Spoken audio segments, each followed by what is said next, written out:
ஆசீர்வாதத்துடன் இன்றைக்கு தலைமை கழகத்திலே நடக்கின்ற மாவட்ட கழக செயலாளர்கள் ஆலோசனை கூட்டத்திற்கு தமிழகம் முழுவதும் இருந்து வந்திருக்கும் எங்கள் அன்பு மாவட்ட கழக செயலாளர்கள் அனைவருக்கும் தலைமையின் சார்பாக உங்கள் அனைவரையும் வருக வருக வருக என்று மனப்பூர்வமாக நான் வரவேற்கிறேன். இன்றைக்கு நாம இந்த ஆலோசனை கூட்டத்தில் பல முக்கியமான விஷயங்களை பற்றி ஆலோசிக்க இருக்கிறோம். அதில் மிக முக்கியமாக வருகின்ற பிப்ரவரி 12ஆம் தேதி நமது கழகத்தினுடைய கொடி நாள். அது எல்லாருக்கும் தெரியும். பட் இந்த வருஷம் ரொம்ப ஸ்பெஷல். வெள்ளி விழா ஆண்டாக இந்த கொடி நாளை தமிழகம் முழுவதும் பட்டியலில் எங்கும் பட்டொளி வீச பறக்க செய்யக்கூடிய அளவு அனைத்து மாவட்டங்களிலும் நமது கழகத்தினுடைய கொடியை ஏற்றி அந்த கொடி நாளை தலைவர் அவர்கள் நமக்கு சொன்னது போல ஏற்றத்தை செய்வோம் இல்லாதவருக்கு என்ற வகையில் நலத்திட்ட உதவிகள் இனிப்புகள் வழங்கி மிக சிறப்பாக கொண்டாட வேண்டும் என்பதையும் இன்றைக்கு நான் உங்களோடு ஆலோசிக்க இருக்கிறேன். அது மட்டும் இல்லாம இன்னும் நிறைய விஷயம் நம்ம பேச வேண்டியிருக்கு. அது நான் உங்ககிட்ட தனியா நான் பேசுறேன். பிரஸ் இல்லாம இப்போ நாம அடுத்த கட்டம் தேர்தல் என்ன, கூட்டணி என்ன, வியூகம் என்ன அப்படிங்கிறது தான் பிரஸ்ஸை பொறுத்த வரைக்கும் மிக முக்கியமான ஒரு கேள்விக்கான பதிலாக அவங்க எதிர்பார்த்துட்டு இருப்பாங்க. இன்னைக்கு நம்ம பார்த்தோம்னா தமிழ்நாட்டில் இருக்கின்ற அனைத்து முக்கிய பிரச்சனைகளுக்கும் முதலாளாக களத்தில் இறங்கி மக்களுக்காக போராடுகின்ற மிகப்பெரிய ஒரு கழகமாக, மக்களுக்காகவே உழைக்கின்ற ஒரு கழகமாக, எத்தனை தொகுதிகள், யார் வேட்பாளர்கள் என்பதெல்லாம் குறித்து நாம் கலந்தாலோசிக்க இருக்கிறோம். அந்த வகையிலே நமது கூட்டணி ஒரு மகத்தான கூட்டணியாக அமையும், மாபெரும் வெற்றியும் பெறும் என்பதை இந்த நேரத்தில் தெரிவிச்சுக்கிறேன்.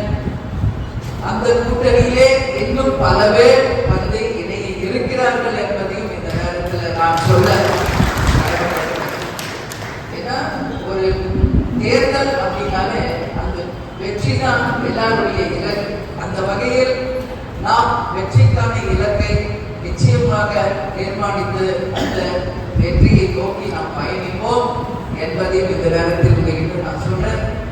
அது மட்டும் இல்லாமல் இன்றைக்கு தமிழகம் முழுவதும் 234 தொகுதிகளிலும் நமதுடைய கழக பணி வெகு விரைவிலே தொடங்கி தமிழகம் முழுவதும் அனைத்து தொகுதிகளிலும் நம்மளுடைய தேர்தலுக்கான வியூகத்தை அமைத்து பணிகளை வெகு விரைவிலே தொடங்கி இருக்கிறோம் என்பதையும் இந்த நேரத்தில் உங்ககிட்ட நான் சொல்றேன்.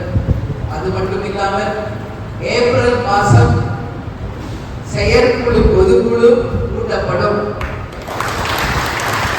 அந்த செயற்குழு பொதுக்குழு மிக முக்கியமான அறிவிப்புகளை நம்ம அன்னைக்கு அறிவிக்க போறோம். நிறைய பதவிகள், நிறைய புது பதவிகள், முக்கியமான பதவிகள் அன்னைக்கு அறிவிக்க இருக்கிறோம். மாவட்ட செயலாளர்கள் நிறைய மாற்றங்களும் இருக்கும். ஏன்னா நம்மளுடைய இலக்கு வெற்றி அப்படின்றத நம்ம குறிச்சிட்டோம். அப்போ அதற்கான பணிகளை எந்த அளவு நம்ம வேகமாக செய்ய வேண்டியிருக்கோ அதை நோக்கி நிச்சயமாக நமது பயணம் இருக்கும். அதே மாதிரி நமது அவைத்தலைவர் டாக்டர் அவர்கள் ரொம்ப நாளா கேட்டுட்டு இருக்காரு. செயற்குழு பொதுக்குழு கர்த்தன் இருந்த காலத்துல இருந்தே கேட்டுட்டு இருக்காரு. தருமபுரி மாவட்டத்துக்கு ஒரு வாய்ப்பு தர வேண்டும் அப்படின்னு சொல்லி, அந்த வகையில நிச்சயமாக அவைத்தலைவர் அவர்களுடைய விருப்பப்படியும் நமது மாவட்ட செயலாளர்கள் விருப்பப்படியும் நிச்சயமாக அந்த செயற்குழு பொதுக்குழு தருமபுரி மாவட்டத்திலே ஏப்ரல் மாதம் நிச்சயமாக இருக்கும். அது எந்த தேதி என்பதை உங்களுக்கு நாங்கள் பின்னாடி அறிவிக்கிறோம் என்பதையும் நான் இந்த நேரத்தில் உங்ககிட்ட சொல்றேன். அதனால இப்போ நம்ம பர்சனலா பேச வேண்டி இருக்கிறதுனால மீண்டும் உங்களோடு நான் பேசுவேன் என்று கூறி இங்கே வந்திருக்கும் அனைவருக்கும் நன்றி சொல்லி விடைபெறுகிறேன். நன்றி, வணக்கம்.